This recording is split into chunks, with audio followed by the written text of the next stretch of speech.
Genesis 42. When Jacob learned that there was grain in Egypt, he said to his sons, "Why do you keep looking at one another?" He continued, "I have heard," he said, "that there is grain in Egypt. Go down and procure some for us there, that we may live and not die." So 10 of Joseph's brothers went down to get grain from Egypt. But Jacob did not send Joseph's brother Benjamin with his brothers, for he feared that he might meet with disaster. Thus the sons of Israel were among those who came to procure rations, for the famine extended to the land of Canaan. Now Joseph was the vizier of the land. It was he who dispensed rations to all the people of the land. When Joseph's brothers came and bowed low to him with their faces to the ground, Joseph saw his brothers and recognized them, but he acted like a stranger toward them and spoke harshly to them. He asked them, "Where do you come from?" And they said, "From the land of Canaan to procure food."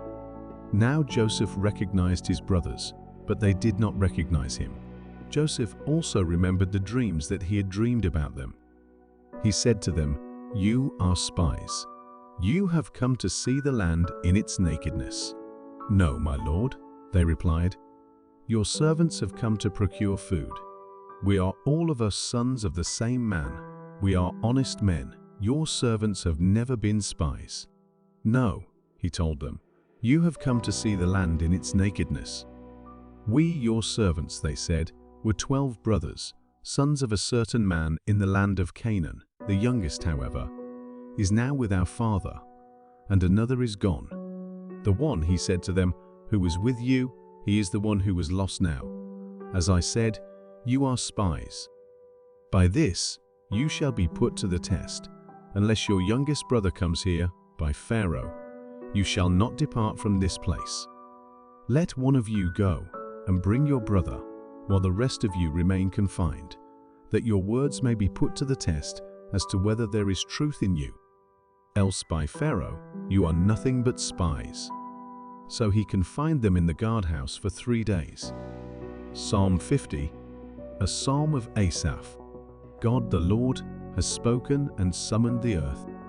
From the rising of the sun to its setting, from Zion, the perfection of beauty, God shines forth. Our God comes, he keeps not silence. Consuming fire precedes him, raging storm surrounds him. He summons the heavens above, and the earth to the judgment of his people. Gather to me, my faithful, who sealed my covenant through sacrifice. The heavens declare his righteousness, for God himself is judge. Proverbs 20:18.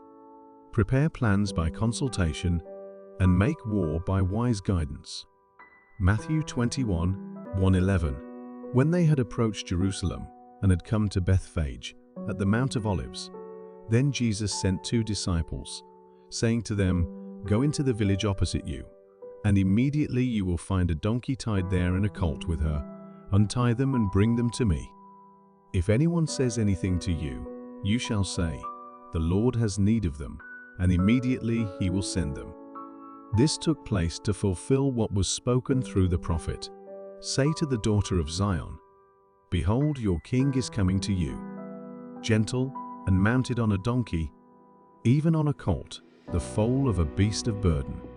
The disciples went and did just as Jesus had instructed them, and brought the donkey and the colt, and laid their coats on them, and he sat on the coats.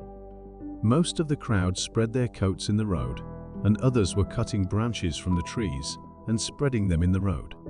The crowds going ahead of him, and those who followed, were shouting, "Hosanna to the Son of David! Hosanna in the highest!" When he had entered Jerusalem, all the city was stirred, saying, "Who is this?" And the crowds were saying, "This is the prophet Jesus from Nazareth in Galilee." Mark 11:1-11. As they approached Jerusalem, at Bethphage and Bethany, near the Mount of Olives, he sent 2 of his disciples, and said to them, "Go into the village opposite you, and immediately as you enter it, you will find a colt tied there, on which no one yet has ever sat. Untie it and bring it here. If anyone says to you, 'Why are you doing this?' you say, 'The Lord has need of it,' and immediately he will send it back here." They went away and found a colt tied at the door, outside in the street, and they untied it. Some of the bystanders were saying to them, "What are you doing, untying the colt?" They spoke to them just as Jesus had told them, and they gave them permission. They brought the colt to Jesus and put their coats on it, and he sat on it. And many spread their coats in the road, and others spread leafy branches which they had cut from the fields. Those who went in front and those who followed were shouting, "Hosanna! Blessed is he who comes in the name of the Lord.